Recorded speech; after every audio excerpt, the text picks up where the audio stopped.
ರೈತರ ಹಬ್ಬ ಗ್ರಾಮ ರಂಜೋಳ ತಾಲೂಕ್ ಸೇಡಂ ಜಿಲ್ಲಾ ಕಲಬುರಗಿ.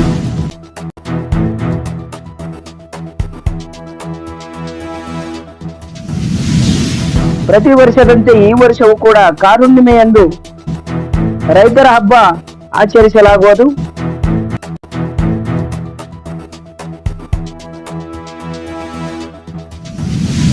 ದಿನಾಂಕ 11/6/2025 ಹಾಗೂ 12/6/2025 ಕಾರುಣ್ಣಿಮೆಯ ನಿಮಿತ್ತ ವಿವಿಧ ಹಳ್ಳಿ ಕ್ರೀಡೆಗಳನ್ನು ಇಲ್ಲಿ ಆಚರಿಸಲಾಗುವುದು.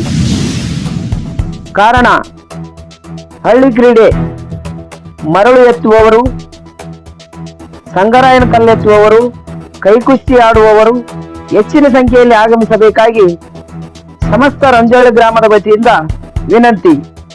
ಇಲ್ಲಿ ಇನ್ನೊಂದು ವಿಶೇಷತೆ ಏನಂತಂದ್ರೆ, ಈ ಒಂದು ಕಾರ್ಯಕ್ರಮದಲ್ಲಿ ಅತಿ ಹೆಚ್ಚಿನ ಬಹುಮಾನವನ್ನು ನಿಗದಿಪಡಿಸಲಾಗಿದೆ. ಅದು ಕೈಕುಸ್ತಿಗೆ 5 ಜನರನ್ನು ಸಂಪೂರ್ಣವಾಗಿ ಸೋಲಿಸಿದವರಿಗೆ 51,000 ರೂಪಾಯಿ ಬಹುಮಾನಗಳನ್ನು ಕೊಟ್ಟು ಶಾಲು ಹೊದಿಸಿ ಹೂಮಾಲೆಯಿಂದ ಸತ್ಕರಿಸಿ ಸನ್ಮಾನಿಸಲಾಗುವುದು. ಈ ಕಾರ್ಯಕ್ರಮಕ್ಕೆ ಘನಾಧ್ಯಕ್ಷತೆ ಶ್ರೀ ಸತೀಶ್ ರೆಡ್ಡಿ ಪಾಟೀಲ್ ರಂಜೋಳ, ಕಾರ್ಮಿಕ ಸಂಘದ ಅಧ್ಯಕ್ಷರು, ಅಲ್ಟ್ರಾಟೆಕ್ ಸಿಮೆಂಟ್ ಕಂಪನಿ ಸೇಡಂ ಇವರ ಒಂದು ನೇತೃತ್ವದಲ್ಲಿ ಬಹು ವಿಜೃಂಭಣೆಯಿಂದ ಜರುಗಲಿದ್ದು, ಕಾರಣ ಕೈಕುಸ್ತಿಯ ವೀರಾದಿ ವೀರರು ತೆಲಂಗಾಣ, ಕರ್ನಾಟಕ ಹಾಗೂ ಕೊಪ್ಪಳ ಜಿಲ್ಲೆಯ ಕೈಕುಸ್ತಿ ವೀರಾದಿ ವೀರರು ಅತಿ ಹೆಚ್ಚಿನ ಸಂಖ್ಯೆಯಲ್ಲಿ ಆಗಮಿಸಿ ಈ ಒಂದು ಕಾರ್ಯಕ್ರಮ, ರೈತರ ಹಬ್ಬ ಕಾರ್ಯಕ್ರಮವನ್ನು ಯಶಸ್ವಿಗೊಳಿಸಬೇಕಾಗಿ ಸಮಸ್ತ ರಂಜೋಳ ಗ್ರಾಮದ ವತಿಯಿಂದ ವಿನಂತಿ. ಧನ್ಯವಾದಗಳು. ಬನ್ನಿ ಈ ಕಾರ್ಯಕ್ರಮದ ವಿವರಗಳು ಏನೇನಿದೆ ಅಂತ ಮುಂದೆ ನೋಡೋಣ.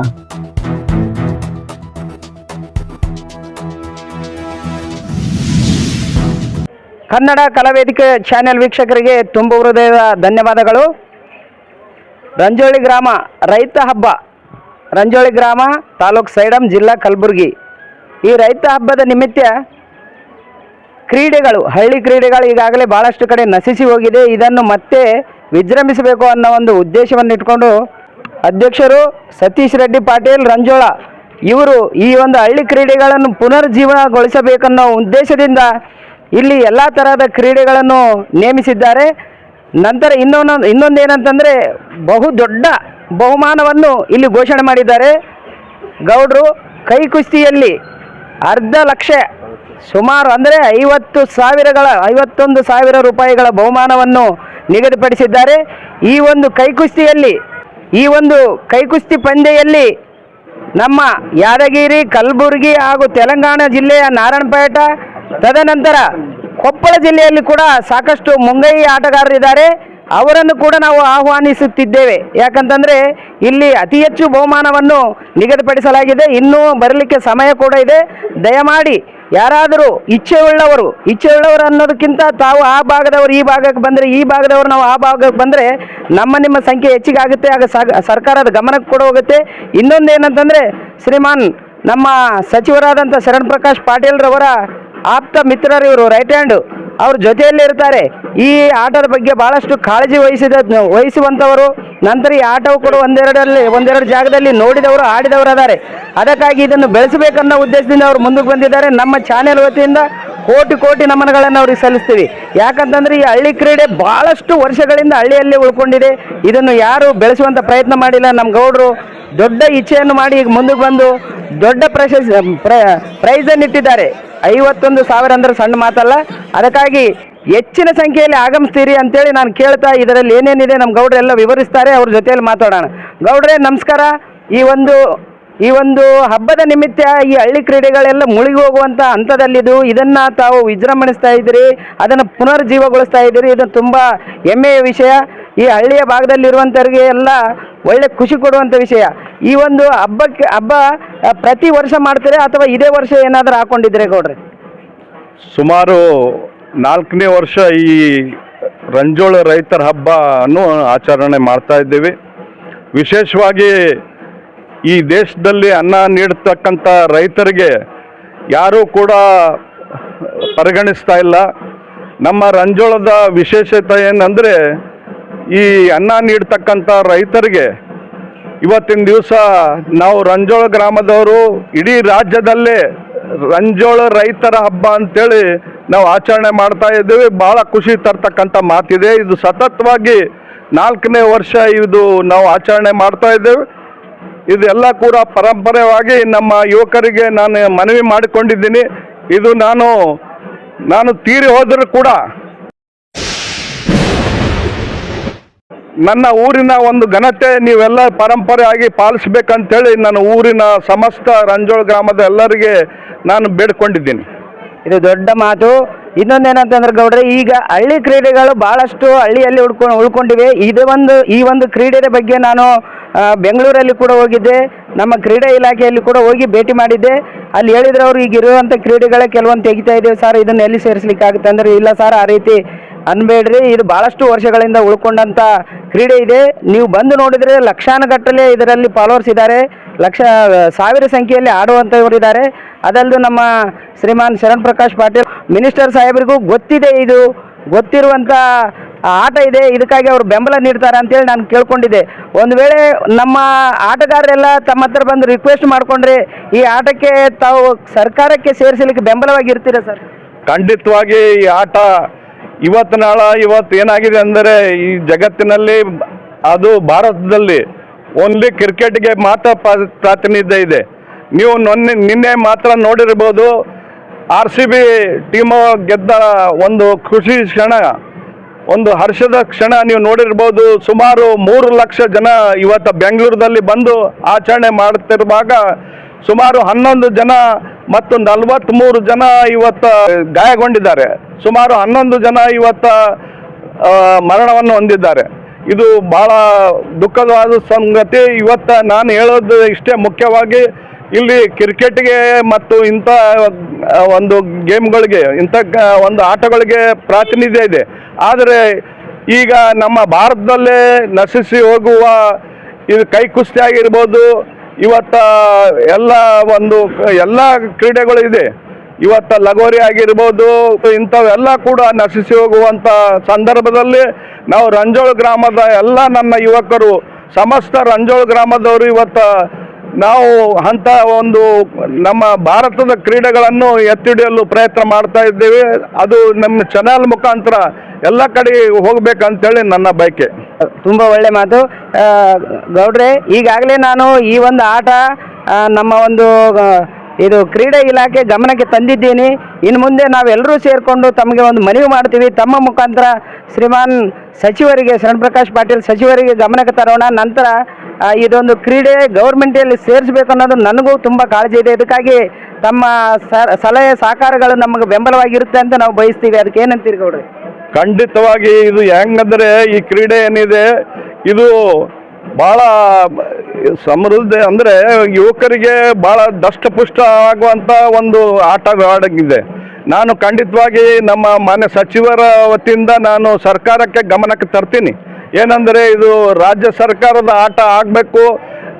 ಯಾವ ರೀತಿಯಲ್ಲಿ ಕಬಡ್ಡಿ ಮತ್ತು ಇದೆಲ್ಲ ಕೂಡ ಕೈ ಬಿಡ್ತಾ ಇದ್ದರು, ಅಂಥ ಸಂದರ್ಭದಲ್ಲಿ ಯಾರೋ ಪುಣ್ಯಾತ್ಮರು ಬಂದು ಈ ಕಬಡ್ಡಿ ಇವೆಲ್ಲ ಕೂಡ ನಮ್ಮ ರಾಜ್ಯ ಸರ್ಕಾರ ವತಿಯಿಂದ ಆಡಿಸ್ತಾ ಇದ್ದರು. ಇದು ಕೂಡ ಖಂಡಿತವಾಗಿ ಬರ್ತಕ್ಕಂಥ ದಿನಗಳಲ್ಲಿ ಕೈ ಕುಸ್ತಿಯನ್ನು ಇವತ್ತು ರಾಜ್ಯ ಸರ್ಕಾರ ವತಿಯಿಂದ, ಮತ್ತು ಇದು ರೈತರ ಹಬ್ಬ, ರಂಜೋಳ ರೈತರ ಹಬ್ಬ ಅಂದರೆ ಇವತ್ತು ರೈತರ ಹಬ್ಬ ಕೂಡ ಯಾವ ರೀತಿ ರಾಯಚೂರಿನಲ್ಲಿ ಮುಂಗಾರು ಒಂದು ಕಾರುಣ್ಣಿಮೆ ಇದೆಯಲ್ಲ, ಅದೇ ರೀತಿಯಾಗಿ ರಂಜೋಳದಲ್ಲಿ ಕೂಡ ಪರಂಪರೆಯಾಗಿ ಇವತ್ತು ರಂಜೋಳ ಸರ್ಕಾರ ವತಿಯಿಂದ ಈ ಕಾರುಣ್ಣಿಮೆಯನ್ನು ಆಚರಣೆ ಮಾಡಲು ನಾನು ಕೂಡ ಒತ್ತಾಯಿಸ್ತೀನಿ ತಮ್ಮ ಮಾಧ್ಯಮ ಮುಖಾಂತರ. ತುಂಬ ಖುಷಿಯಾದಂಥ ಮಾತು. ದಯಮಾಡಿ ನಂದೊಂದು ರಿಕ್ವೆಸ್ಟು, ನಾನು ಒಬ್ಬನೇ ನೀವೊಬ್ಬರೇ ಹೋರಾಡಿದ್ರೆ ಆಗಲ್ಲ. ನಮ್ಮ ಒಂದು ಹೋರಾಟಕ್ಕೆ ದೊಡ್ಡ ಶಕ್ತಿ ನಮಗೆ ಸಿಕ್ಕಿದೆ. ಸರ್ಕಾರದಲ್ಲಿದ್ದಾರೆ, ಆಲ್ರೆಡಿ ಅವರು ರಾಜಕೀಯದಲ್ಲಿದ್ದಾರೆ. ಇನ್ನೊಂದೇನಂತಂದರೆ ನಮ್ಮ ಸಚಿವರಿಗೆ ರೈಟ್ ಹ್ಯಾಂಡ್ ಆಗಿದ್ದಾರೆ. ಇಂಥವರೇ ಮುಂದಾಳತ್ವ ವಹಿಸ್ಕೊಂಡು ಈ ಒಂದು ಕಾರ್ಯಕ್ರಮ ನಡೆಸ್ತಾ ಇದ್ದಾರೆ ಅಂದಮೇಲೆ, ಗೌಡರ ಒಂದು ಕರೆಗೆ ಸುಮಾರು ಸಾವಿರಗಟ್ಟಲೆ ಜನರು, ಮಿನಿಮಮ್ ನನ್ನ ಅನಿಸಿಕೆ ಪ್ರಕಾರ ಒಂದು ಆಡುವಂಥವ್ರು ಲಕ್ಷಾನುಗಟ್ಟಲೆಯಲ್ಲಿ ಇದ್ದಾರೆ. ಸುಮಾರು ಒಂದು 25,000 ಜನರಾದರೂ ಇಲ್ಲಿ ಸೇರ್ತೀರಿ ಅನ್ನೋ ಒಂದು ನನ್ನ ಆಶಾಭಾವನೆಯನ್ನು ವ್ಯಕ್ತಪಡಿಸ್ತೀನಿ. ಗೌಡರಿಗೆ ನಾವೆಲ್ಲರೂ ಬೆಂಬಲವಾಗಿ ನಿಲ್ಲೋಣ. ಇತರೆ ಇನ್ನೂ ಹಳ್ಳಿ ಕ್ರೀಡೆಗಳು ಯಾವುದಾದ್ರೂ ಇರ್ಬೋದು, ಆ ಎಲ್ಲ ಹಳ್ಳಿ ಕ್ರೀಡೆಯವರು ಬರಬೇಕು. ಇಲ್ಲೊಂದು ನಾವೆಲ್ಲರೂ ಸೇರಿ ಹಂಗೆ ಗೌಡ್ರಿಗೆ ಒಂದು ಮನವಿ ಮಾಡೋಣ. ನಂತರ ನಮ್ಮ ಸಚಿವರನ್ನ ಗೌಡ್ರು ಕರೆಸ್ತಾರ. ಆ ದಿವಸ ಎಲ್ಲರ ಸರ್ಕಾರಕ್ಕೂ ಗಮನಕ್ಕೆ ಹೋಗುತ್ತೆ. ದಯಮಾಡಿ ಹೆಚ್ಚಿನ ಸಂಖ್ಯೆಯಲ್ಲಿ ಕೊಪ್ಪಳ ಜಿಲ್ಲಾ, ಯಾದಗಿರಿ ಜಿಲ್ಲಾ, ಕಲಬುರಗಿ ಮತ್ತು ನಂತರ ತೆಲಂಗಾಣ ನಾರಾಯಣಪೇಟೆದವರು ಹೆಚ್ಚಿನ ಸಂಖ್ಯೆಯಲ್ಲಿ ಆಗಮಿಸಬೇಕೆಂದು ನನ್ನ ಭಾವನೆ. ಅದಕ್ಕಾಗಿ ಫುಟ್ಬಾಲ್ನಲ್ಲಿ ಯಾರು ಗೋಲನ್ನು ಹೊಡಿತಾರೆ ಅವರೇ ಗೆಲ್ಲುವಿಕೆ ಕಾರಣರಲ್ಲ. ಇದರಲ್ಲಿ ಎಲ್ಲರೂ ಪಾತ್ರ ಕೂಡ ಇರ್ತದೆ, ಅದರಲ್ಲಿ ಟೀಮಿನ ವರ್ಕ್ ಇರ್ತದೆ, ತಂಡದ ಎಲ್ಲ ಒಕ್ಕಟ್ಟು ಮತ್ತು ಎಲ್ಲ ಕೂಡ ಇದ್ದರೆ ನಾವು ಏನು ಬೇಕಾದ್ರೂ ಸಾಧಿಸ್ಬೋದು ಅಂಥೇಳಿ ನನ್ನ ಭಾವನೆ. ಇನ್ನೊಂದು ವಿಶೇಷತೆ ಏನಂದರೆ ಕಾರುಣ್ಣಿಮೆ ನಿಮಿತ್ತವಾಗಿ ಅತಿ ಸುಂದರವಾದಂಥ ಮತ್ತು ಒಳ್ಳೆಯ ಜೋಡೆತ್ತಿನಿಗೆ ಕೂಡ ಪ್ರಶಸ್ತಿ ಇರುತ್ತೆ ಮತ್ತು ಮರಳು ಎತ್ತುವುದು ಕೂಡ ಅದಕ್ಕೂ ಪ್ರಶಸ್ತಿ ಇದೆ ಮತ್ತು ಗುಂಡು ಎತ್ತುವುದಾಗಲಿ ಇನ್ನೂ ಅನೇಕ ಸಂಸ್ಕೃತಿ ಕಾರ್ಯಕ್ರಮಗಳು ಕೂಡ ಇವತ್ತು ಡೊಳ್ಳಾಗಿರ್ಬೋದು ಮತ್ತು ಲೇಜಿಮ್ ಆಗಿರ್ಬೋದು ಮತ್ತು ದಾಂಡಿಯಾ ಎಲ್ಲ ಕೂಡ ಎಲ್ಲ ವ್ಯವಸ್ಥೆ ಕೂಡ ಇರುತ್ತೆ. ರಂಜೋಳ ಹಬ್ಬ ಅಂದರೆ ವಿಶೇಷತೆ ಇದೆ. ಅದು ನೀವೆಲ್ಲ ಕೂಡಿ ಬಂದು ಆ ವಿಶೇಷತೆಯನ್ನು ನೋಡಬೇಕಂತೇಳಿ ಕಳಕಳಿಯಿಂದ ಮನವಿ. ರಾಮಚಂದ್ರ ಗುತ್ತೇದಾರ್, ಕರಾವೆ ತಾಲೂಕು ಅಧ್ಯಕ್ಷರು ನಮ್ಮ ಜೊತೆಯಲ್ಲಿದ್ದಾರೆ. ಈ ಹಳ್ಳಿ ಕ್ರೀಡೆ ಬಗ್ಗೆ ಅವ್ರ ಜೊತೆಯಲ್ಲಿ ಕೂಡ ಮಾತಾಡೋಣ. ನಮಸ್ಕಾರ ಸರ್, ತಮ್ಮ ಹೆಸರು ಹೇಳಿ ತಮ್ಮ ಅನಿಸಿಕೆಗಳನ್ನು ತಿಳಿಸಿ. ರಾಮಚಂದ್ರ ಗುತ್ತೇದಾರ್, ಕರ್ನಾಟಕ ರಕ್ಷಣಾ ವೇದಿಕೆ ತಾಲೂಕು ಅಧ್ಯಕ್ಷ ಸೇಡಂ ಆಗಿ ಮಾತಾಡ್ತಾ ಇದ್ದೀನಿ.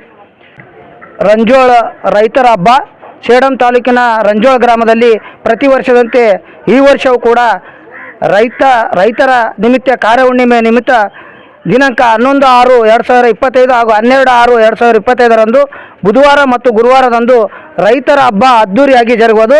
ಮುಂಜಾನೆ 11 ಗಂಟೆಯಿಂದ ಸಾಯಂಕಾಲ 5 ಗಂಟೆವರೆಗೆ ಡೊಳ್ಳು, ಅಲಿಗೆ, ವಿವಿಧ ವಾದ್ಯ ಮೇಳಗಳೊಂದಿಗೆ ಹಾಗೂ ಶಾಲೆಯ ಮಕ್ಕಳ ಕೋಲಾಟದೊಂದಿಗೆ ಆಶಾನಗರ್ ಗೇಟ್ನಿಂದ ಸುಕ್ಷೇತ್ರ ಬಾರಾಯಿಮಾಮ್ ದರ್ಗಾದ ಆವರಣದವರೆಗೆ ಅದ್ದೂರಿಯಾಗಿ ಎತ್ತುಗಳ ನೇಗಿಲೆ ಯೋಗಿಯ ಭಾವಚಿತ್ರದ ಮೆರವಣಿಗೆ ತಲುಪೋದು. ಮಧ್ಯಾಹ್ನ 2 ಗಂಟೆಗೆ ವಿವಿಧ ಸ್ಪರ್ಧೆಗಳು ನಡೀತವೆ.